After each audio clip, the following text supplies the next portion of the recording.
നെല്ലിക്കുഴി പഞ്ചായത്ത് ഓഫീസിനായുള്ള പുതിയ മന്ദിരത്തിന്റെ നിർമ്മാണവുമായി ബന്ധപ്പെട്ട് ക്രമക്കേട് നടന്നതായി പരാതി. മുൻ ഗ്രാമപഞ്ചായത്ത് അംഗവും മുൻ കോൺഗ്രസ് നേതാവുമായ അലി പടിഞ്ഞാറേച്ചാലയാണ് പരാതി ഉന്നയിച്ചിരിക്കുന്നത്. നെല്ലിക്കുഴി പഞ്ചായത്ത് ഓഫീസിനായി 3 കോടിയോളം രൂപ ചെലവഴിച്ചാണ് പുതിയ മന്ദിരം നിർമ്മിക്കുന്നത്. കഴിഞ്ഞ LDF ഭരണസമിതിയാണ് മന്ദിര നിർമ്മാണത്തിന് നടപടികൾ പൂർത്തീകരിച്ചത്. ഇപ്പോൾ നിർമ്മാണ ജോലികൾ ആരംഭിക്കുന്ന ഘട്ടത്തിലാണ് അലി പടിഞ്ഞാറേച്ചാലിൽ പരാതിയുമായി രംഗത്തു വന്നിരിക്കുന്നത്. 15,000 ചതുരശ്ര അടി വിസ്തീർണത്തിലാണ് മന്ദിരം നിർമ്മിക്കുന്നത്. എന്നാൽ ഇവിടേക്ക് വേണ്ടത്ര വഴി സൗകര്യമില്ലെന്നാണ് പ്രധാന പരാതി.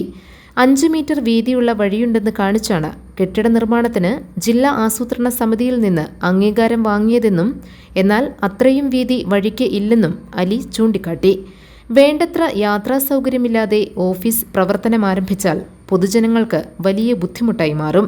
അതിനാൽ വഴി സൗകര്യം ഉറപ്പാക്കിയ ശേഷം മന്ദിരത്തിന്റെ നിർമ്മാണം ആരംഭിച്ചാൽ മതിയെന്ന് നിർദ്ദേശം നൽകണമെന്നാണ് അലി പടിഞ്ഞാറേച്ചാലിൽ പരാതിയിൽ ആവശ്യപ്പെട്ടിട്ടുള്ളത്. GTV news, Nellikuzhi.